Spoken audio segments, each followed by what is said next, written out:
What is going on, everybody?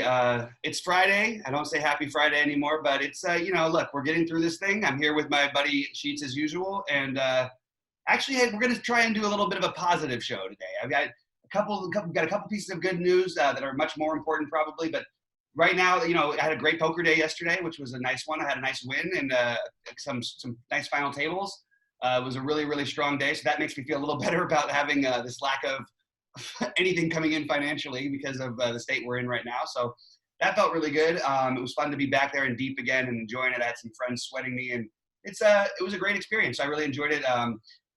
That's basically what happened with me. Sheets, what's going on in your world? Well, first of all, but we have to, you guys have to demonstrate an interest. Like if you guys come into us, you watch the video or whatever our updates, and you say, dude, could you please go over your freaking ACR game or something like that, or your hand history or whatever it is. We will do stuff for you guys if you want, but we're not going to do it without anybody, asking, you know what I mean? As far as the poker stuff goes, we just don't know what you guys are into. Like, for example, the other day we put out, I thought something would be kind of fun, some poker related stuff, and didn't really, a lot of people were too interested in it. And Bobby said, well, maybe the people that are followers are more into DFS and stuff like that, or maybe they're just busy doing other things, which obviously is totally acceptable. But our brains are available to you if you want us to, to put them to use. So just reach out to us, go to YouTube, like the channel, and we check it, or tweet us or whatever, and we'll put ourselves out there for you guys. Yeah, absolutely. And I do want to add to that because I did try to stream yesterday and I had it set up for a few minutes and it was working. It does this thing every time. And I actually was wondering if it's something ACR is preventing, because it only freezes the ACR room. And I'm literally have the fastest internet in the world directly hardwired in. I mean, it's as good as it gets now. I just got to put in 2 days ago. I don't know. It was really frustrating not to be able to stream. It was nice to see some of the faces who did come in and say hi in the chat for a little bit. It would have been really fun to stream, like a nice win especially. But yeah, just kind of bummed that that wasn't working out. So I'm going to try it on YouTube next time. Yeah, do me a favor. Again, like if you get deep in something, I always get this notification that you went live. And by the time I get there, you're off. Yeah, it's because it's freezing. It's freezing my computer. I can't play anymore. So what you could do, I mean, again, if you get, if you're deep in something, text me, like, how they go to the break, like text me like 3 minutes before you go to the break or something. And maybe I'll go on with you. Maybe I'll try to troubleshoot it or something, because that would be really cool. If you did that. So so tell me about that. Tell me about the poker yesterday. So it was really good. I mean, I won a 215 six max. I finished fifth in the $600 reentry one, which I guess they're all reentries now. I made the final table of two of the $55, the two big $55 ones. I basically was playing pretty conservative for the first few hours, and then I played like an absolute lunatic later in the tournaments. I was playing with a lot of people I know, and my whole theory is like, look, without giving my thing is, if someone's afraid you're going to do something and you're worried that because you're 3-betting someone too much, or you're 4-betting someone too much, just do it more. Don't go the other way and start worrying about doing it too much. I go way over the top, so I have a lot of fluctuations in my stacks. And yesterday, things were on my side. I hit a couple lucky hands in one of the tournaments, but mostly I don't remember really any huge suck out at least in when it mattered in any of the tournaments and that feels good. It just felt good to be back doing my thing. Yeah, that's awesome. So I had here's I'll give you some good news for me. So I'm going to share this. So let me get on here. So let's okay, so share. What? Where is it? Hold on. Oh, there it is. Share. Okay, so shout out to Christian Harder, who I've known, forever from poker. He tweeted like a week or so ago that he ordered this real high grade ahi tuna from a place called Honolulu Fish Company, and it's just kind of a really well known place that over the last 20 years, all foodies kind of order from there, whatever it is, freshest tuna and freshest food, seafood on the earth. So he mentioned that he cooked them up and some of it was really good, and it was like 2-day delivery. It was like $82 for like 3 pounds of like the freshest tuna in the world or whatever. So we ordered it and it got here 2 days ago. And my daughter, who's back from Singapore, is kind of like a semi-expert amateur chef. So last night we had a 4-way tuna. We had ahi, we had truffle salt sashimi, okay? Also, we had kind of like a tuna pizza, which was delicious. She seared some seared ahi tuna with sesame and made 3 like just awesome poke bowls also. Just totally freaking delicious. And I give full recommendation to Honolulu Fish Company. So that is, that is just some excellent news. That is really, really good stuff. That looks amazing. I'm actually getting hungry looking at that right now. Yeah, I mean, it really is. And, we had to, take all of our normal precautions. By the way, I think I'm legitimately becoming a lunatic. So I say that only because, let me make this, is it full screen? So we had our dry cleaning came back today. All right. So it's a longer procedure to get the dry cleaning back into the house than it is to actually do the dry cleaning. Right. So we first the car comes up, guy doesn't speak English. So you have to we have to literally drop the stuff, not even at the front, like literally in the driveway, like on the floor. Right. And then he leaves with his car. So it's all in like this plastic. So the first thing we have to go out and first we spray the plastic. Okay, wipe down the plastic. Then we have to take the plastic off. I take the plastic off, throw it into the garbage, come back into the house, wash my hands, right? Actually, wash my hands out there. Then I have to go back and get the clothes and spray those and bring them upstairs. And and as I'm walking in, I'm like, I've really become a freaking psycho. But that's just kind of what you have to do. I mean, we live. It seems like we live in a fortress here. I mean, no one's allowed in, no one's allowed out. You know what I mean? But this is what has to happen. And it's like I said the other day. Yeah, it's possible everybody gets it, but you know what? If I'm gonna get it, they're gonna have to come and find me. I'm not just gonna go find it. And you have to understand, like, unlike I wouldn't say unlike you, Bobby. I don't want to say that you're like this, but I'm not really known as like the guy who's kind of like germophobic or anything like that. I'm like that other guy. I'm like the guy who just kind of lived life and didn't really stress about it. I have my wife to do that for me, and but during this thing, I'm like, I treat it as an intellectual challenge. You know what I mean? Like, I'm like, okay, I am going to just do, if it's even close, I'm going to be more protective. You know what I mean? And that's going to be I'm like, if you have to ask, it's probably not a good idea. Like one of those things. So it's that's why I've kind of treated this as more of an intellectual quest, right? But I do want to give one kind of semi-scary update, not scary update. I don't want to put it that way. So I mentioned earlier in one of these podcasts that somebody I know who's like 17 years old contracted it, was tested positive, and he's doing better, and his dad's positive, he's doing better. They're all kind of doing a little bit better. But what was scary is that I touched base and I said, so how's your son doing? He says, no, he's like probably 80%, goes in and out. And just when you think he's a whatever, I said, well, when do you think he's, going to be considered, like cured? When do you consider? He's like, well, we spoke to the CDC and according to them, he's fine and he's probably immune and can just completely go out without restrictions now. And I'm like, really? And he's like, yeah, I don't care what they say. He's not going anywhere. But that's what the CDC actually told him. They said, based on, you don't have, your fever isn't that bad. You know what, and consider you've had symptoms only for 11, 12 days, it's been 11, 12 days since you started. Yeah, you're good. Okay. Thanks, buddy. so it's pretty, the misinformation, and even from the people that you trust, is pretty gruesome. Yeah. It's weird because like there's ways that you can look at that as encouraging or just, yeah.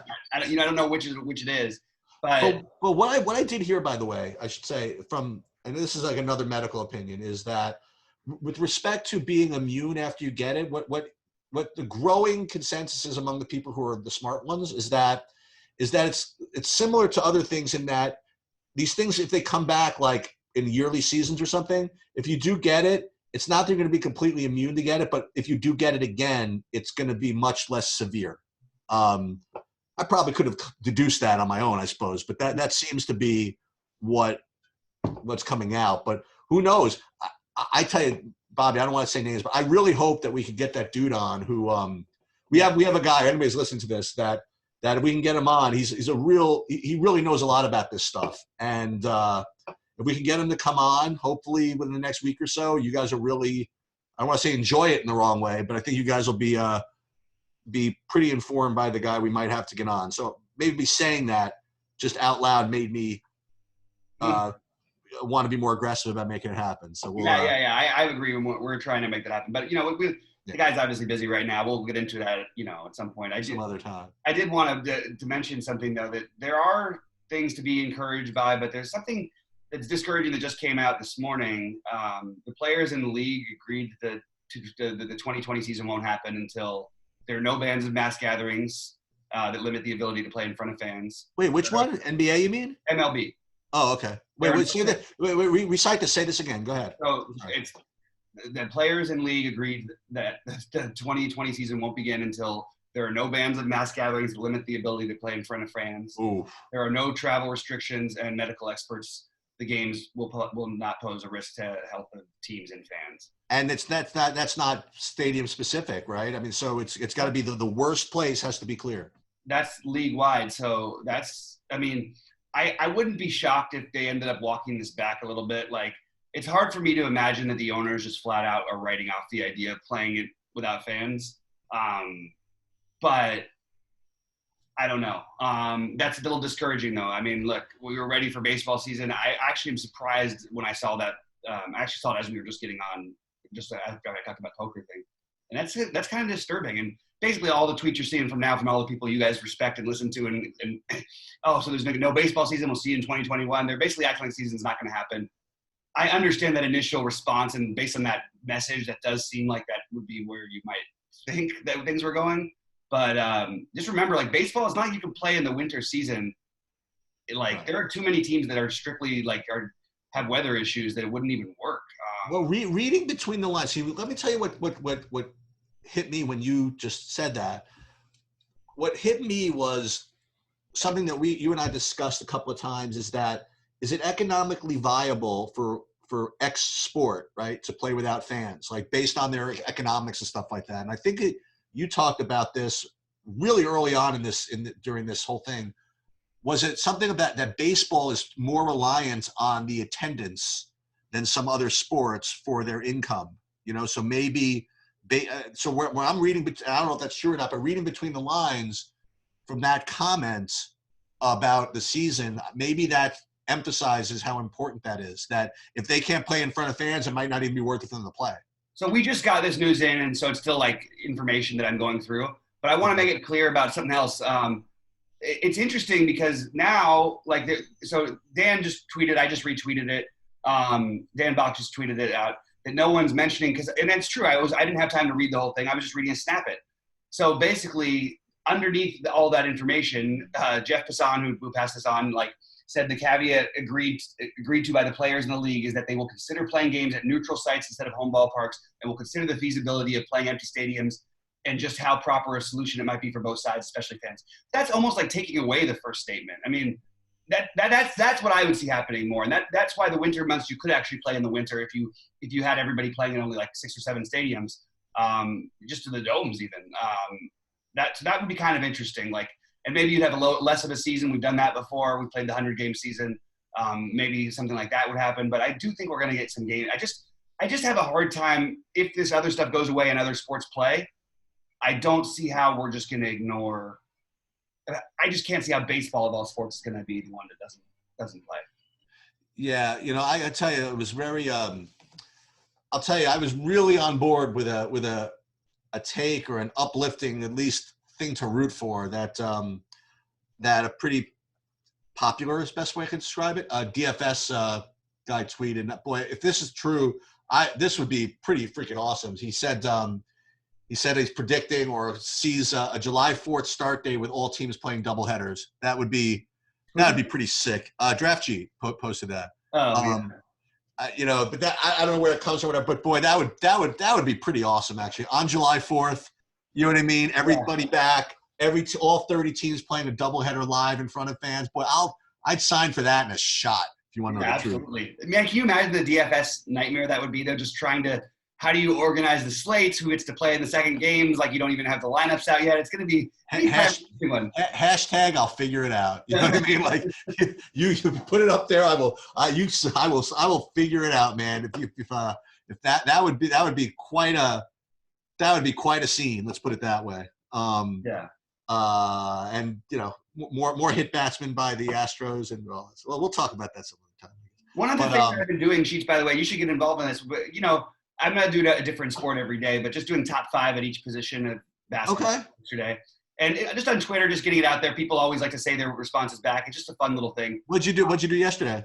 Yesterday I did basketball each position, but top 5 players each position in history. Of all time or now? Of all time.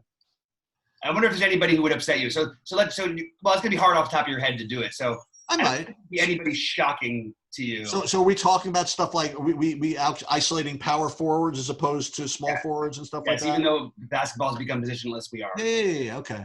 So I suppose that power forward consensus must have been Tim Duncan. Yes, sir. And maybe we got some love for Charles Barkley and Karl Malone. Yes. Did I miss anybody? No, those are my top 3 actually, which definitely people had some problems with. And by the way, I just want to say the power forward is like the toughest position because after Duncan, everybody can make an argument. I can make an argument for literally like 8 guys at number 2, and I also had to leave off Dirk on my top 5 list, which I forgot about him. It's and I'm unfortunately I'm like one of those guys everybody hates that has it's kind of like an allegiance to the guys that I remember and followed. You know what I mean? Yeah.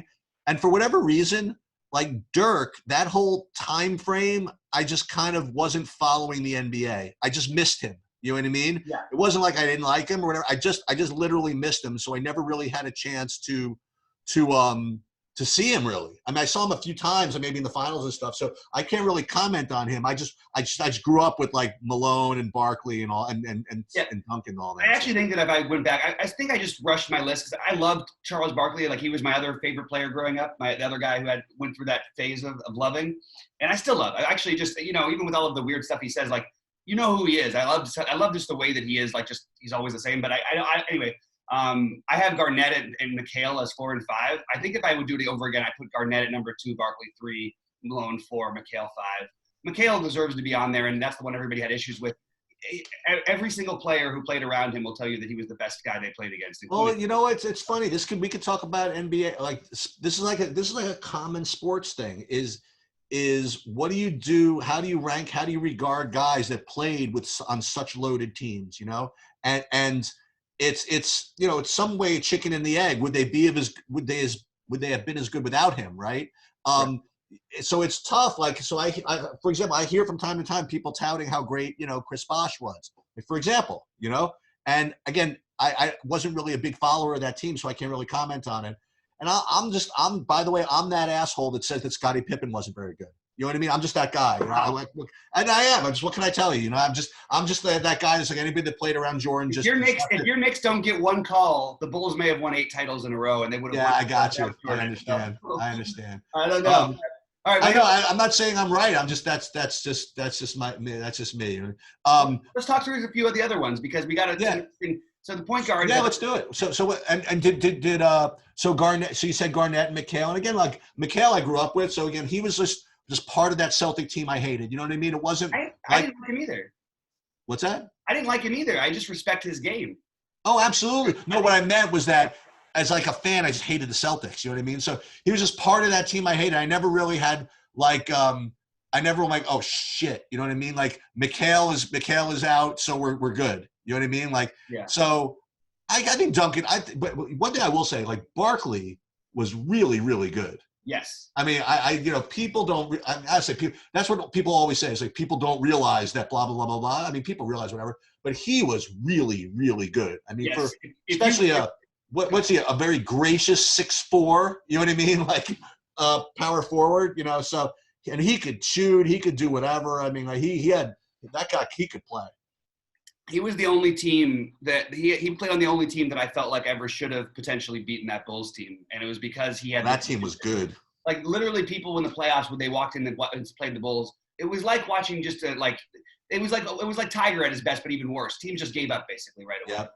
I mean that team with Kevin Johnson. I mean that was a good Suns team. That was, and that '93 team. I mean, Barkley won the one legitimate MVP that I'll say that Jordan didn't get. Barkley deserved it. The one he got. And 1993 was one of the best teams not to win a title, one of my most fun teams. Sort of a little bit on the early side of that, sort of what we see now of basketball. But, I mean, that means they were shooting like 6 threes a game versus, now we're shooting 40. But that was a fun team. Anyway, I agree about. All right, so where do we go? So what do we want to do next? Small forward. So I want to go through the point guard ones because I think it's a really interesting the way that people. So again, I'm just going to throw it out there, right? So again, don't say something you're going to regret. For me, the number one, and as far as like the way I regard point guards, I honestly think it's not even remotely close. I think Magic is number one. It's not even. I don't even think it's debatable. I honestly don't see how anybody could argue anybody else. Okay, so then again, now this is. I made a mistake on my list, by the way. Sorry. Read down further. I don't know what I don't know. I think that again, I'm reviewing like pure point guards and stuff. Yeah. I just don't know Oscar Robertson's game. You know what I mean? To be able to I didn't even know if he was a pure point guard or whatever he is, and I didn't see him play, so it's hard for me. And I know he's probably got to be, if you had a computer, somebody who did whatever, I think you have to end up being top 5 somewhere. Let me just think. Who was also, I'll say like I guess Stockton's got to be up there just as far as a pure point guard, but I'll tell you who there are two guys that I think are, I don't say underrated, whatever. I think I really like Isaiah Thomas. Yeah, I'm with you 100%. He was my number 4. Oh, really? Yeah. And I think that, and again, I missed watching him play, but he won what did he win, back-to-back MVPs? I mean, let me tell you who was awesome. Like Steve Nash was really awesome too. Yeah. So those would be, boy, it seems like I must be missing somebody, but for me it'd be Magic, like in a class of himself. Then if I'm going to be real, I've never seen Oscar Robertson, but we'll have to have a discussion about other players later. But I'll throw Isaiah, Nash, Stockton. I'll be safe with those, I guess. Okay, I go Magic. I do have Oscar Robertson up there. I think I had him too high on the list, and I forgot one player. Okay. So I thought it's really interesting because there's a lot of guys sort of bunched together that's hard to differentiate. I think realistically, Steph is going to end up being number 2 on this list. Yeah, I guess so, huh? I have him at number 3 currently, but if I could go back and redo my list, which was Magic, Oscar Robertson, Steph, Isaiah, and Chris Paul. Okay. I would get Chris Paul out of there, which I didn't even want him there in the first place, but it was tough between him, Nash, and Stockton. I personally think that both Nash and Stockton, as great as they were such, especially Nash was such a liability defensively. And Stockton, I just don't put them in the same category quite.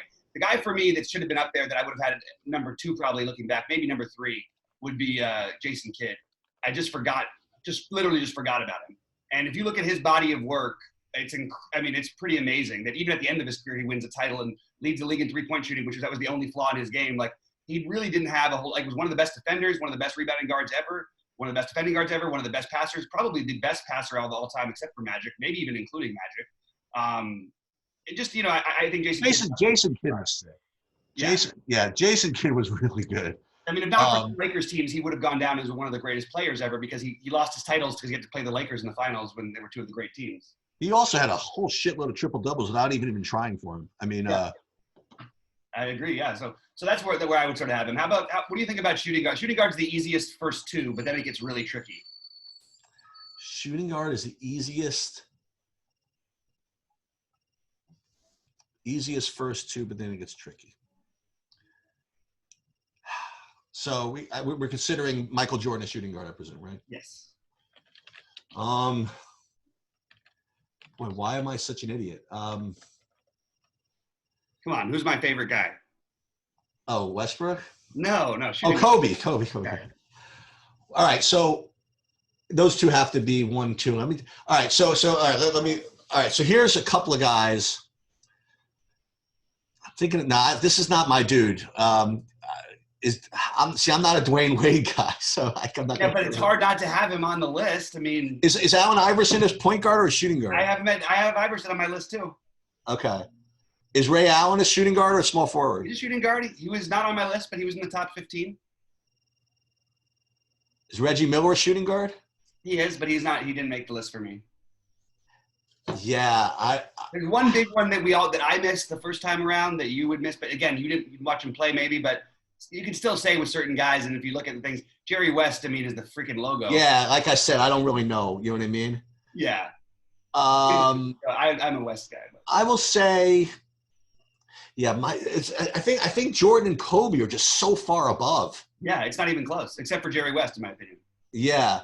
What about Nah, I don't want to go. I don't want to go 280s on you. I don't want to go George Gervin. You know what? George Gervin was great. George Gervin deserves to be in the top 10 or 15. Yeah. So this was really funny. So they once asked George Gervin. They said, does it bother you that people say that you really don't play any defense, right? And he said, listen, man, if you outscored your man, you played good defense. Hey, it's George Gervin defense. What can I tell you? If everybody outscores their man, you don't lose. So what can I tell you? Yeah. What about Drexler? Is he a shooting guard? Drexler is a shooting guard. Yeah, he just missed my list. Okay. But do you want to jump over to small forward at all? Yeah. Okay. So this one I can do. Okay. So LeBron James is number 1. Yes. I do not want to hear anybody talk about Larry Bird being number 1, although I'm trying to think if there's anybody better than him. Number 2. Yeah. He's right there. It's a really there's I think this is the toughest one, but I don't think it's the guys that other people would think. I mean, you want to do shit like Elgin Baylor? You know what I mean? Like, I thought about him, but look, the truth is, if we're even going to name these guys, to not have Kevin Durant in there is kind of scary. Shit, yeah. I mean, he's probably the most unguardable player in history. How many years has he been in the league? 8? I think longer now, like 10 probably. Close. Well, I don't know. Maybe it's been. Yeah, it's 10 or 11. Okay, I'm gonna give you another guy who I didn't like. I don't want to say I didn't like, but I just always found him overrated. I don't know if he made the top 5 or whatever it is. I never was from a basketball perspective, I was never a big Dr. J fan. I always thought that he was more, about his dunks and his spectacular moves or whatever. I never thought he could shoot. I never thought he could do anything. I really thought that he was part of just really, really great teams. And I don't know if people picked him as top 5 or whatever. He's kind of like my, he's I don't dislike him or anything like that, whatever. But I just always felt as a basketball player, he was kind of overrated. Who else? I mean, it's interesting. So my guys. So I have LeBron and Bird and Durant. LeBron, Bird, then Durant. I hate that I like Kevin Durant as a player. I hate him I just really don't like Kevin Durant. But I do think as a player, it'd be really hard to. I don't really necessarily agree with even my having Bird ahead of him, to be honest with you. And then I have Kawhi as number 4. Ooh, shit. Kawhi is I was reading other people's lists, and people don't even have Kawhi in the top 15 at small forward. He's so good. He's so good. What does the guy have to do? He's gone to 2 different teams. He's won titles with 2 different teams in totally different situations. He might do it again this year with another team to be the only guy to go three consecutive. Well, no, it wouldn't be 3 consecutive because he got injured. Yeah, it would be because they went to the finals. Oh no, they didn't go to the finals. They went to the conference finals. Anyway, he is legitimately belongs on this list. And then right behind him, the guy you don't like, I just didn't go. Pippen, right? Yeah. Well, so I'll mention 2 guys because I was writing them down or whatever. I'll mention 2 guys again. We're just reminiscing, whatever. I'll tell you one guy who's just really good, but just not. I don't even think he's top 10, and maybe he's top 10. But I'll tell you who's really good. James Worthy was really good. Mm-hmm. He's not certainly on not the level of these other guys. He's certainly not even the level of Scottie Pippen, whatever. But I thought Worthy. But I'll tell you one of my guys that I really, really enjoyed watching. And again, it's hard to compare him, whatever, but I thought Dominique Wilkins was awesome. Yeah. When I watched him play. Now, again, I'd be naive to say that he's better than Durant, whatever it is. But he was really dominant, when he was playing. Yeah.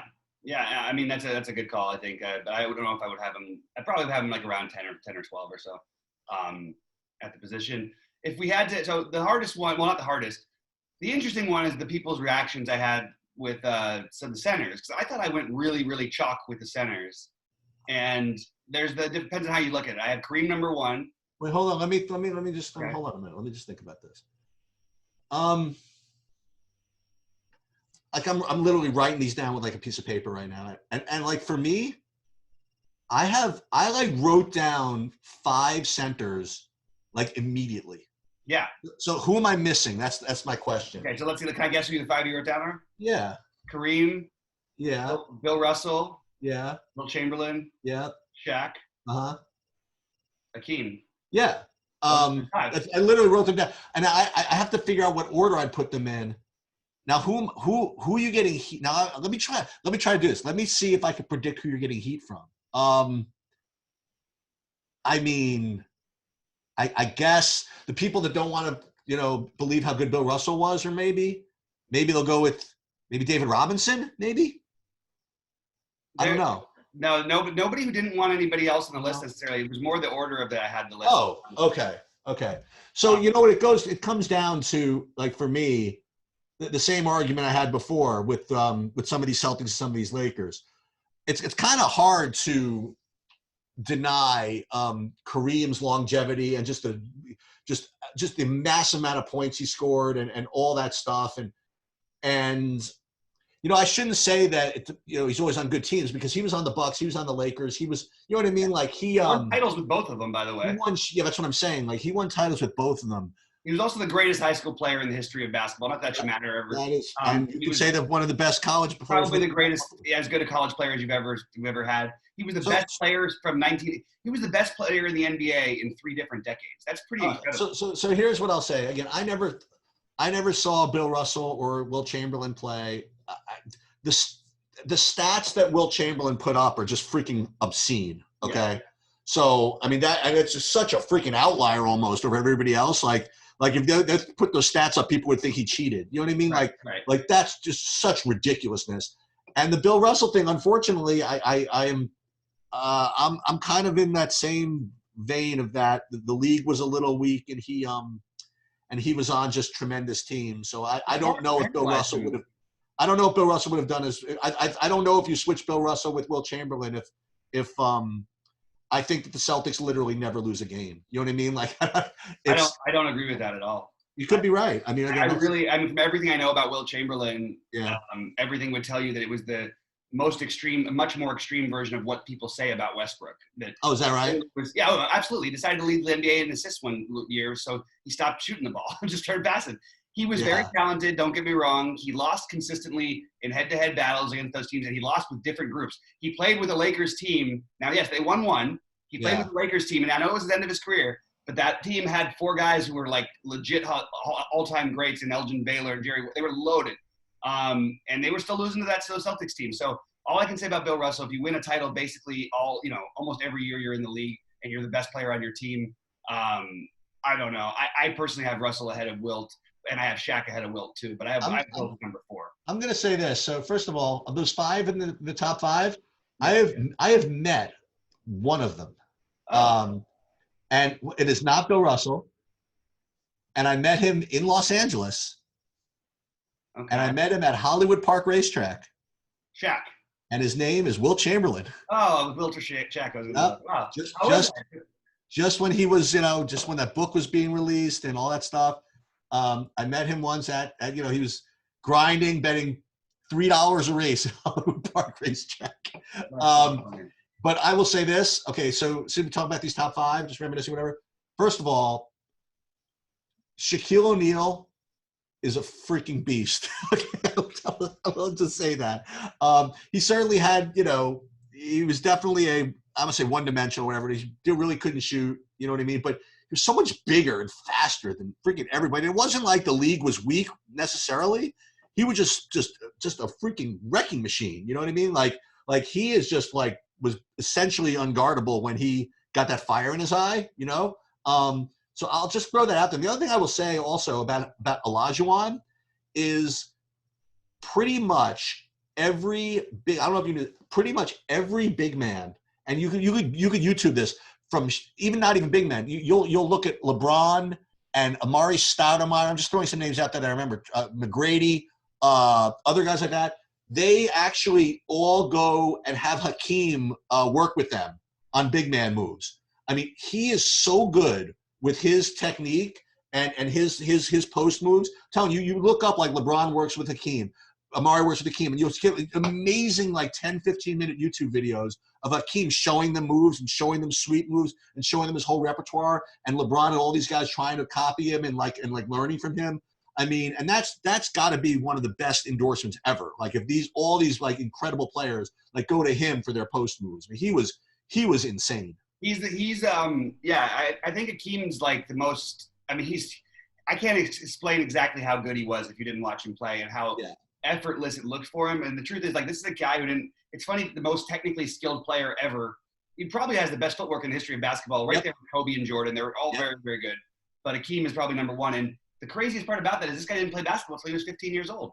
Is that true? Yeah, he was a soccer player. That's what happens. You get a goalie as a soccer player, you will never get better footwork and positioning training in basketball than you do in soccer, in my opinion. If you look at everybody who has these, like Kobe's another one. He was a soccer player.